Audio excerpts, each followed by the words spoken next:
नमस्ते बच्चों। तो आज हम अपनी इतिहास की किताब का अगला अध्याय यानी चैप्टर 6 शुरू करेंगे।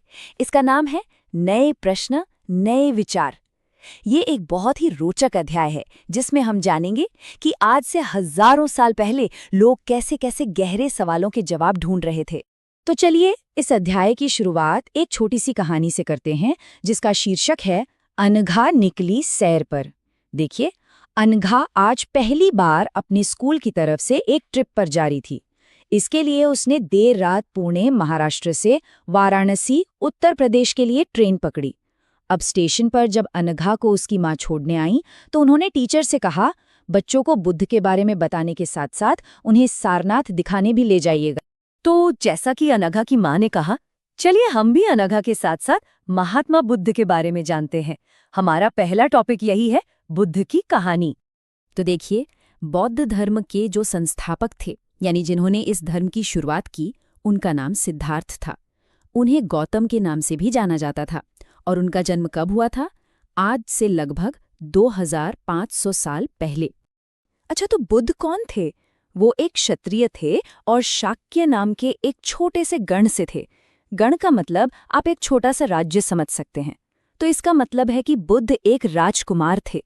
लेकिन देखिए, युवावस्था में ही मतलब अपनी जवानी में ही सच्चे ज्ञान की खोज के लिए उन्होंने अपने घर के सारे सुख आराम छोड़ दिए। तो घर छोड़ने के बाद हुआ क्या? चलिए इस टाइमलाइन से उनके ज्ञान पाने के सफर को समझते हैं। सबसे पहला कदम, उन्होंने अपनी युवावस्था में घर छोड़ दिया। इसके बाद वो कई सालों तक यहाँ वहाँ घूमते रहे, अलग अलग विचारकों से मिले, उनसे बातचीत की, पर उन्हें संतुष्टि नहीं मिली। तो उन्होंने खुद ही रास्ता खोजने का फैसला किया और बिहार में बोध गया नाम की जगह पर एक पीपल के पेड़ के नीचे कई दिनों तक ध्यान लगाया, तपस्या की और यहीं उन्हें ज्ञान की प्राप्ति हुई। इसी के बाद से वो सिद्धार्थ से बुद्ध कहलाए, जिसका मतलब होता है ज्ञानी व्यक्ति। और ज्ञान मिलने के बाद वो वाराणसी के पास सारनाथ गए, जहां उन्होंने अपना सबसे पहला उपदेश दिया। तो अब सवाल ये उठता है कि ज्ञान प्राप्त करने के बाद बुद्ध ने लोगों को क्या सिखाया? चलिए अब हम बुद्ध की मुख्य शिक्षाओं को जानते हैं। देखिए, बुद्ध की जो सबसे प्रमुख शिक्षा थी वो ये थी कि ये जो हमारा जीवन है ये कष्टों और दुखों से भरा हुआ है। और उन्होंने इसका कारण भी बताया। उन्होंने कहा कि ऐसा हमारी इच्छाओं और लालसाओं की वजह से होता है। लालसा मतलब किसी चीज को पाने की बहुत गहरी चाह। जब हमारी ये इच्छाएं पूरी नहीं होती तो हमें दुख होता है। बुद्ध ने इस कभी ना खत्म होने वाली इच्छा को तंझा कहा, जिसे हम तृष्णा भी कहते हैं।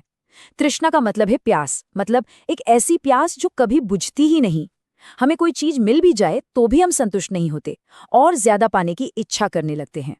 बुद्ध ने सिखाया कि आत्म संयम अपनाकर यानी खुद पर कंट्रोल रखकर हम इस तृष्णा से छुटकारा पा सकते हैं और दुखों से मुक्त हो सकते हैं। बुद्ध ने कुछ और भी बहुत जरूरी बातें सिखाईं। पहली, उन्होंने लोगों को दयालु होने के लिए कहा और सभी जीवित प्राणियों का आदर करने को कहा, चाहे वो इंसान हो या जानवर। दूसरी, उन्होंने सिखाया कि हमारे कर्म मतलब हमारे अच्छे या बुरे काम का असर हमारे इसी जीवन पर और आने वाले जीवन पर भी पड़ता है। एक और बहुत महत्वपूर्ण बात, उन्होंने अपनी सारी शिक्षा आम लोगों की भाषा प्राकृत में दी ताकि हर कोई उनकी बात आसानी से समझ सके। और सबसे बड़ी बात, उन्होंने कहा कि लोग उनकी बातों को आंख बंद करके ना मान ले, बल्कि खुद अपने विवेक से, अपनी बुद्धि से सोचे और फिर फैसला करें। ये जो इमारत आप अपनी स्क्रीन पर देख रहे हैं, इसे स्तूप कहते हैं।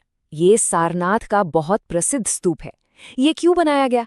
ये उस जगह की निशानी के तौर पर बनाया गया है जहां बुद्ध ने ज्ञान प्राप्ति के बाद अपना सबसे पहला उपदेश दिया था।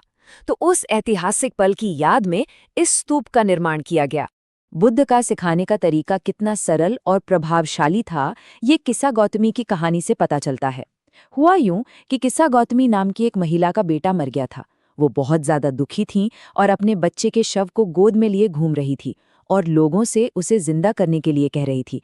तब एक भला आदमी उसे बुद्ध के पास ले गया। बुद्ध ने उससे कहा, मुझे एक मुट्ठी सरसों के बीज लाकर दो, मैं तुम्हारे पुत्र को जीवित कर दूंगा। लेकिन ये बीज एक ऐसे घर से मांग कर लाना जहां कभी किसी की मृत्यु न हुई हो। किस्सा गौतमी हर दरवाजे पर गई, पर उसे ऐसा एक भी घर नहीं मिला। तब उसे ये बात समझ में आई कि मृत्यु तो जीवन का एक अटल सत्य है जो हर किसी के साथ होता है।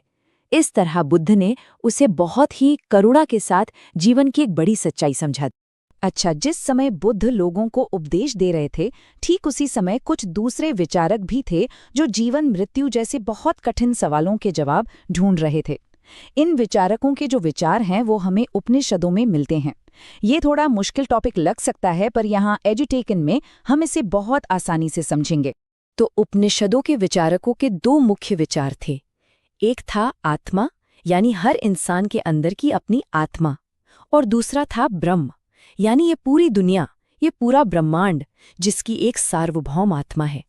और उनका जो मूल विश्वास था वो ये था कि आखिरकार ये आत्मा और ब्रह्म दोनों अलग अलग नहीं हैं, बल्कि एक ही हैं। आप इसे ऐसे समझ सकते हैं, जैसे एक विशाल समंदर है, वो है ब्रह्म, और उस समंदर की एक बूंद है आत्मा। बूंद भले ही अलग दिखती है, पर है तो वो समंदर का ही हिस्सा। आपको पता है उपनिषद शब्द का मतलब क्या है? इसका मतलब है गुरु के पास बैठना। ये जो ग्रंथ हैं, ये कोई लेक्चर या भाषण नहीं है। ये असल में गुरुओं और उनके शिष्यों के बीच हुई बातचीत है। शिष्य गुरु के पास बैठकर सवाल पूछते थे और बातचीत के जरिए ही गहरे ज्ञान को समझते थे। तो बुद्ध और उपनिषद के विचारकों के समय में ही एक और महान शिक्षक हुए, जिनका नाम था वर्धमान महावीर। चलिए अब हम जैन धर्म और महावीर की शिक्षाओं के बारे में पढ़ते हैं। तो देखिए, वर्धमान महावीर जो थे वो वज्र संघ के लिच्छवी कुल के एक क्षत्रिय राजकुमार थे। तो बुद्ध की तरह ही महावीर भी एक राजकुमार थे, और उन्होंने भी सत्य की खोज के लिए 30 साल की उम्र में अपना घर, परिवार और राजपाट सब कुछ छोड़ दिया था। महावीर की शिक्षाएं बहुत सरल थीं। उनका मानना था कि अगर किसी को सच्चाई जाननी है तो उसे अपना घर छोड़ना ही होगा। उन्होंने अहिंसा के नियमों का बहुत कड़ाई से पालन करने को कहा। अहिंसा का मतलब है किसी भी जीव को कष्ट न पहुंचाना। उनका एक बहुत प्रसिद्ध कथन है, सभी जीव जीना चाहते हैं, सभी के लिए जीवन प्रिय है। उन्होंने अपने अनुयायियों से कहा कि सादा जीवन जियो, भोजन के लिए भिक्षा मांगो, हमेशा पूरी तरह से ईमानदार रहो और कभी चोरी मत करो। महावीर और बुद्ध दोनों का ही मानना था कि सच्चे ज्ञान की खोज के लिए घर का त्याग करना जरूरी है। तो ऐसे लोग जो ज्ञान की तलाश में अपना घर छोड़ देते थे, उनके एक साथ रहने के लिए एक संगठन बनाया गया। तो चलिए अब हम संघ और विहार के जीवन के बारे में जानते हैं। तो संघ क्या था? संघ उन लोगों का एक संगठन था जो सच्चे ज्ञान की खोज में अपना घर बार छोड़ चुके थे। बौद्ध संघ में रहने वाले भिक्षुओं के लिए जो नियम कानून बनाए गए थे वो विनय पिटक नाम की एक किताब में लिखे गए हैं। इसी से पता चलता है कि संघ का जीवन कितना अनुशासित था। संघ में जो भी स्त्री और पुरुष शामिल होते थे वे बहुत ही सादा जीवन जीते थे। उनका ज्यादातर समय ध्यान करने में बीतता था, और दिन में एक बार वे पास के शहरों या गांवों में जाकर भोजन के लिए भिक्षा मांगते थे। इसी वजह से उन्हें भिक्खु और भिक्खुनी कहा गया। ये प्राकृत भाषा के शब्द हैं जिनका मतलब साधु और साध्वी होता। ये भिक्खु और भिक्खुणी पूरे साल एक जगह से दूसरी जगह घूमते रहते थे और लोगों को उपदेश देते थे। लेकिन बारिश के मौसम में चलना फिरना बहुत मुश्किल हो जाता था, तो उस समय उन्हें एक जगह पर रुकना पड़ता था। ये जो तस्वीर आप देख रहे हैं, ये आज के महाराष्ट्र में कार्ले की एक गुफा है। ऐसे रुकने के ठिकानों को विहार कहा जाता था। शुरुआत में ये लकड़ी के बनाए जाते थे, बाद में पहाड़ियों को काटकर इस तरह की गुफाएं बनाई जाने लगी। अच्छा, जिस समय जैन और बौद्ध धर्म लोकप्रिय हो रहे थे, उसी समय ब्राह्मणों ने आश्रम व्यवस्था बनाई। इसके अनुसार जीवन को 4 हिस्सों में या 4 चरणों में बांटा गया। पहला था ब्रह्मचर्य, जिसमें एक विद्यार्थी की तरह रहकर वेदों की पढ़ाई करनी होती थी। दूसरा गृहस्थ, जिसमें शादी करके घर परिवार की जिम्मेदारियां निभानी होती थी। तीसरा था वानप्रस्थ, जिसमें जंगल में जाकर साधना करनी होती थी।